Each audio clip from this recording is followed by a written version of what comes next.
नमस्कार, UP live आप देख रहे हैं। आपके साथ मैं श्वेता राजपूत। बुलेटिन की शुरुआत करेंगे। सबसे पहले मुख्यमंत्री योगी आदित्यनाथ की बात करेंगे। गोरखपुर में बुढ़िया माई मंदिर में सीएम योगी आदित्यनाथ पहुंचे। सीएम योगी ने मंदिर में दर्शन पूजन किए, जनता के कल्याण और मंगलमय जीवन की प्रार्थना की है। मुख्यमंत्री ने मंदिर परिसर का निरीक्षण भी किया है। सीएम योगी ने नन्हे भक्तों को चॉकलेट्स भी बांटी है। गोरखपुर में मुख्यमंत्री योगी आदित्यनाथ पहुंचे। बुढ़िया माई मंदिर में पहुंचे सीएम योगी ने मंदिर में दर्शन पूजन भी किए, जनता के कल्याण और मंगलमय जीवन की प्रार्थना की। सीएम योगी आदित्यनाथ ने मुख्यमंत्री ने मंदिर परिसर का निरीक्षण भी किया है। सीएम योगी ने नन्हे भक्तों को चॉकलेट्स भी बांटी है। बुढ़िया माई मंदिर में पूजा आराधना करते हुए नजर आए मुख्यमंत्री योगी आदित्यनाथ। जनता के कल्याण और मंगलमय जीवन के लिए कामना भी की सीएम योगी ने। और अब रुक करते हैं लखनऊ का, जहां पर 17वां आदिवासी युवाओं का आदान प्रदान कार्यक्रम हुआ। इस कार्यक्रम में आदिवासी युवाओं का संवाद भी हुआ है। कार्यक्रम में उत्तर प्रदेश के मुख्यमंत्री योगी आदित्यनाथ ने शिरकत की, जिसमें उन्होंने यहां आए युवाओं को संबोधित भी किया और बेहतर भविष्य के लिए प्रेरित किया। इस दौरान उन्होंने और क्या कुछ कहा और क्या खास रखा, जानिए।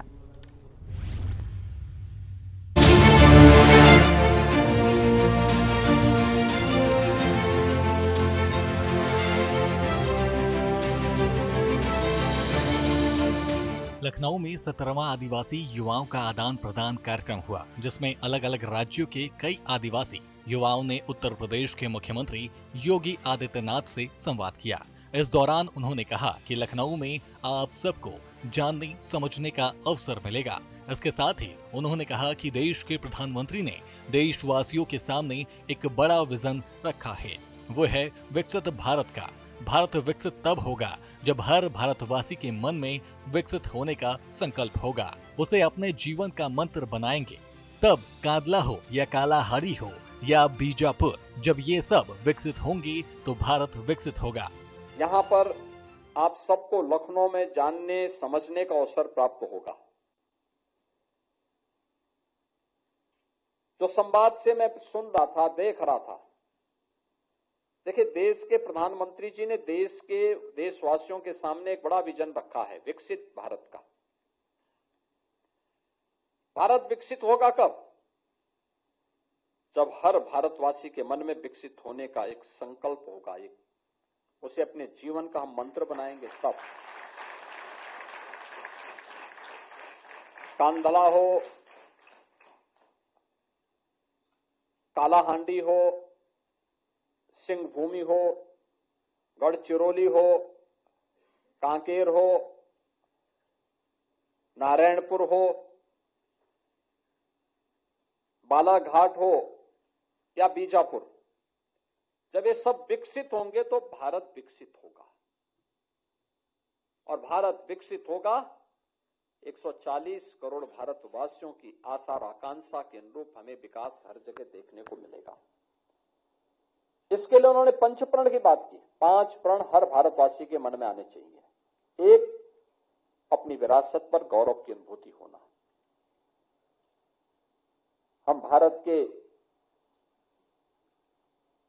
सभी महापुरुषों के प्रति, देवी देवताओं के प्रति, ऋषि मुनि परंपरा के प्रति, स्वतंत्रता संग्राम सेनानियों के प्रति श्रद्धा का भाव रखते हैं।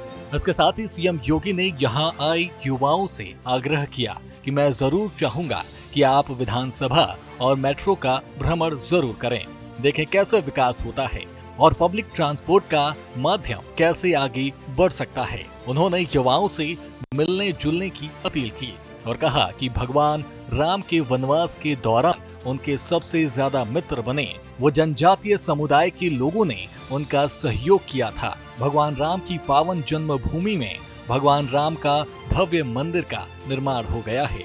सीएम योगी ने युवाओं से अयोध्या का भ्रमण करने को लेकर कहा, आप सब आए हैं, मैं जरूर चाहूंगा कि विधानसभा और मेट्रो का भ्रमण आप जरूर करें। आप में से बहुत सारे लोगों ने नहीं किया होगा, लेकिन जरूर करें, देखें कैसे विकास होता है, पब्लिक ट्रांसपोर्ट का माध्यम कैसे आगे बढ़ सकता है, विधानसभा कैसे होनी चाहिए, अगर विधानसभा हो सकती तो हमारी ग्राम पंचायत और नगर निकाय भी तो ऐसे हो सकता है। हमें भी प्रयास करना चाहिए। ऐसे ही आप लोग आए हैं और भगवान राम के वनवास के दौरान सबसे ज्यादा उनके मित्र बने वह जनजातीय समुदाय के लोगों ने उनका सहयोग किया था। पूरे वनवास के दौरान 14 वर्षों में भगवान राम की पावन जन्मभूमि में भगवान राम का भव्य मंदिर का निर्माण हो गया है। मैं चाहूंगा उत्तर प्रदेश के युवा कल्याण विभाग एक बार इन सब लोगों को अयोध्या का भी भ्रमण करवाए, देखें लोग अयोध्या और विकास कैसे होता है। जो आज अयोध्या में देखेंगे ना, आज से 8 साल 10 साल पहले वो नहीं था। वहां अयोध्या में बहुत पतली सड़क करती थी, कुछ भी नहीं था। आज देखिए कितना विकसित हो गया है। एक बार देखिए उसको और अपने यहां भी बताइए अयोध्या में कैसा विकास हुआ है, लखनऊ में कैसा विकास हुआ है। ऐसे ही हमें भी मॉडल बनाना चाहिए। ये चीजें आप कहेंगे अवश्य विकास होगा। आप सब माई भारत के इस अभियान के साथ जुड़े, देश की एकता और अखंडता के लिए अपने को तैयार करेंगे। इस विश्वास के साथ मैं आप सभी के प्रति आगमन पर हृदय से अभिनंदन करता हूं। वर्तमान में यहाँ पे शारदीय नवरात्रि के कार्यक्रम चल रहे हैं।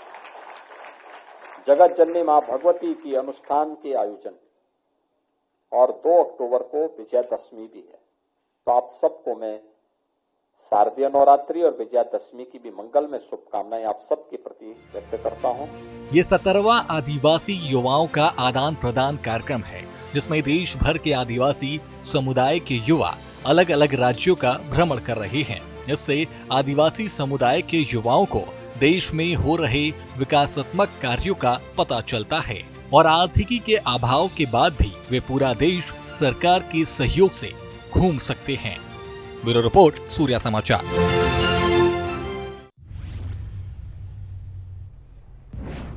और लखनऊ के बाद अब बात करते हैं बरेली की, जहां पर हिंसा के बाद अब डीआईजी अजय साहनी ने 10 सदस्य कमेटी का गठन किया है, जो अलग अलग तरह से पूरी घटना की जांच करेगी। तो वहीं हिंसा के बाद बरेली में जिंदगी फिर से पटरी पर लौट रही है। लोग डर के साए से बाहर आ चुके हैं और पहले की तरह रोजमर्रा के काम करने में भी जुट चुके हैं। इलाके में कैसा है शांति से सूरत हाल, देखिए इसमें।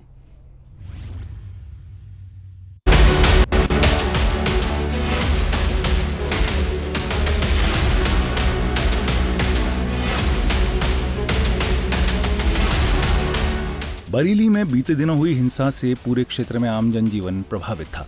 न सिर्फ हिंसा के इलाके में बल्कि आसपास के इलाकों में भी स्कूलों के साथ साथ बाजार भी बंद रहे। जुमे के दिन दोपहर की नमाज के बाद हुई इस हिंसा से बरेली शहर में अशांति पैदा हो गई।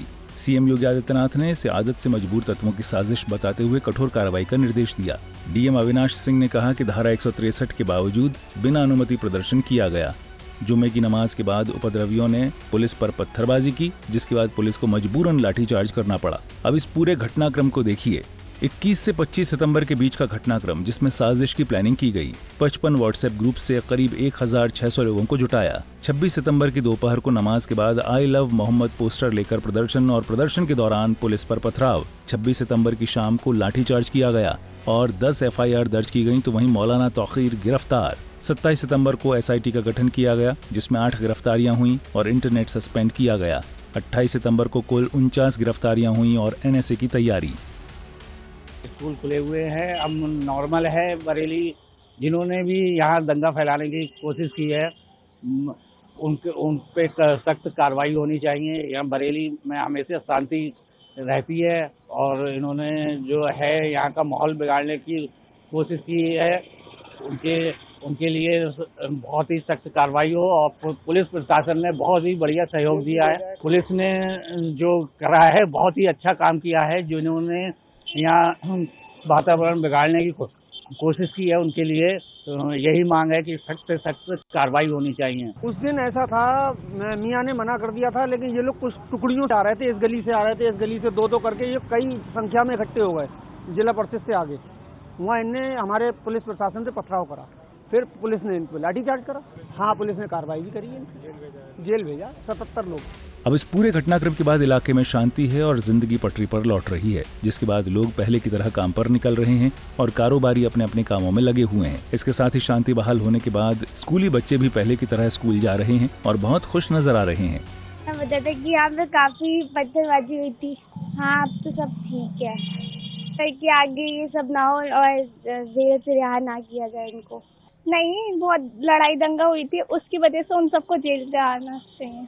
अच्छा, बहुत बढ़िया हुआ। बरेली हिंसा की निष्पक्ष जांच के लिए डीआईजी अजय साहनी ने 10 सदस्यीय स्पेशल इन्वेस्टिगेशन टीम का गठन किया है। इसका नेतृत्व एसपी सिटी मानुष पारिक करेंगे। जानकारी है कि एसआईटी साजिश के एंगल से जांच करेगी, जिसमें CCTV footage, call detail record और उपद्रवियों की पहचान शामिल है। अब देखना होगा कि आगामी दिनों में हिंसा के कितने आरोपी और साजिशकर्ता सामने आते हैं। ब्यूरो रिपोर्ट, सूर्य समाचार।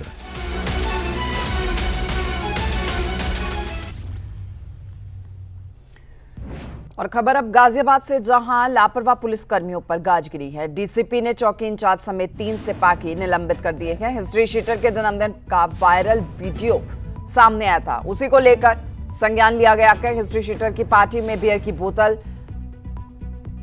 थामकर डांस कर रहे थे ये लोग। गाजियाबाद में लापरवाह पुलिस कर्मियों पर गाज गिरी है। डीसीपी ने चौकी इंचार्ज समेत 3 सिपाही निलंबित किए हैं।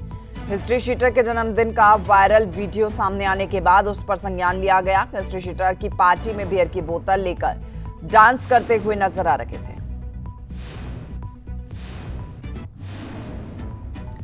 इधर गाजियाबाद में ही नशे में धुत युवकों के खिलाफ पुलिस की कार्रवाई देखने को मिली है। पुलिस ने वायरल वीडियो पर संज्ञान लिया। नशे में धुत युवकों ने कविनगर रामलीला मैदान में हंगामा किया था। दुकानदारों पर गाड़ी चढ़ाने की कोशिश की गई थी। सीसीटीवी फुटेज सामने आने पर पुलिस ने कार्रवाई की थी। पुलिस ने 2 युवकों को गिरफ्तार किया। अन्य युवकों की तलाश में पुलिस की टीम जुट गई। गाजियाबाद में नशे में धुत युवकों के खिलाफ पुलिस की कार्रवाई सामने आई। पुलिस ने वायरल वीडियो पर संज्ञान लिया। नशे में धुत युवकों ने कविनगर रामलीला मैदान में हंगामा किया था। दुकानदार पर गाड़ी चढ़ाने की कोशिश की गई थी। सीसीटीवी फुटेज सामने आने के बाद पुलिस ने कार्रवाई की। पुलिस ने 2 युवकों को गिरफ्तार किया। अन्य युवकों की तलाश में पुलिस की टीम जुट गई।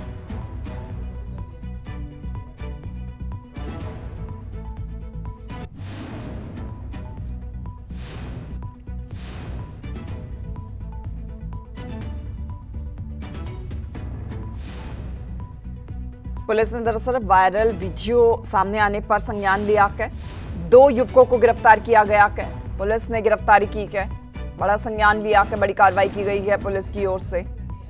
गाजियाबाद में ही नशे में धुत युवकों के खिलाफ पुलिस की यह कार्रवाई देखने को मिली है। पुलिस ने वायरल वीडियो पर संज्ञान लिया है। नशे में धुत ये युवक नजर आए और नशे में धुत युवकों ने कविनगर रामलीला मैदान में हंगामा किया था दरअसल, जिसके बाद दुकानदारों पर गाड़ी चढ़ाने की कोशिश भी की गई थी। सीसीटीवी फुटेज सामने आया है, इसमें पूरी घटना कैद हुई है सीसीटीवी में, जिसके बाद संज्ञान पुलिस की ओर से लिया गया। अब बात करते हैं उत्तर प्रदेश पुलिस के महिला टीम के अभियान की भी, जिसे नाम दिया गया है मिशन शक्ति अभियान। महिला पुलिस की इस टीम ने एक और सफल कार्रवाई की। गाजियाबाद में कुछ दिनों पहले एक बुजुर्ग के साथ एटीएम में फ्रॉड की वारदात सामने आई थी, जिसमें कुछ बदमाशों ने एक बुजुर्ग से करीब 1.5 लाख रुपए एटीएम बदलकर ठग लिए थे। अब इन बदमाशों को पुलिस ने पकड़ लिया है। देखिए कैसे किया इन बदमाशों को काबू पुलिस ने।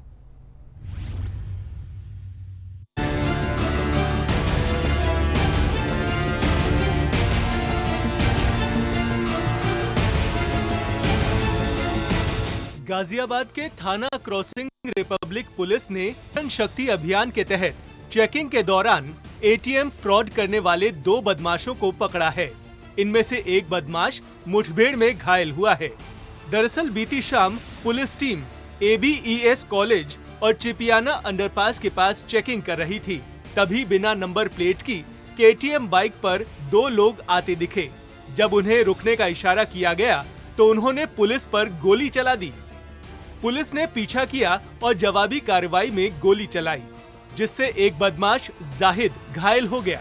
उसके साथ एक और बदमाश इरशाद भी था, जिसको पुलिस ने पकड़ लिया। दोनों बदमाशों ने अपने साथी मोबिन का भी नाम लिया, जो कि हरियाणा के पलवल का रहने वाला है। इन तीनों बदमाशों ने मिलकर कुछ दिन पहले एक बुजुर्ग का एटीएम बदलकर करीब 1.5 लाख रुपए ठग लिए थे। इसके साथ ही चोरी की बाइक भी दिल्ली से 6-7 महीने पहले उठाई थी।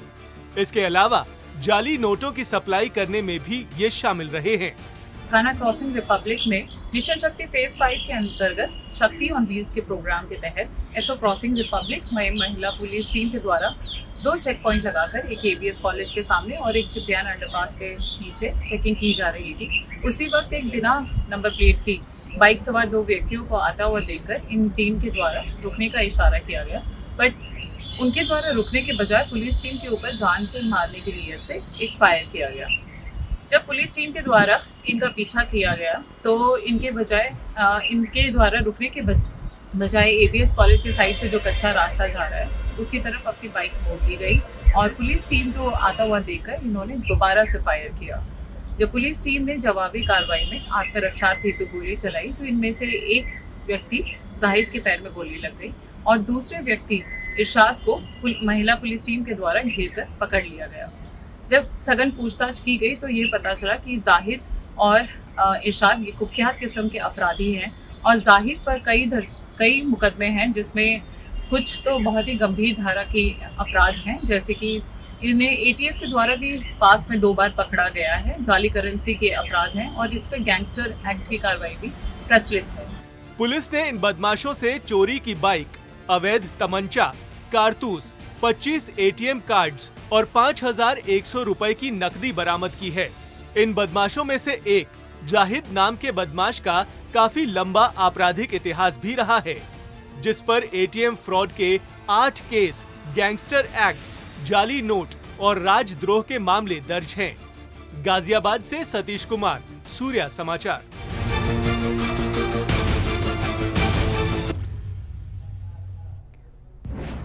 उत्तर प्रदेश पुलिस का ऑपरेशन लंगड़ा लगातार जारी है, जिसके तहत बदमाशों की धरपकड़ पूरे प्रदेश में तेजी से हो रही है। 29 सितंबर के तड़के कई जगहों से पुलिस और बदमाशों की मुठभेड़ की खबरें भी सामने आई, जिसमें फिरोजाबाद, कौशाम्बी के साथ साथ मऊ में बदमाशों को पकड़ लिया गया। किस तरह से ये पूरी कार्रवाई की गई, देखिए।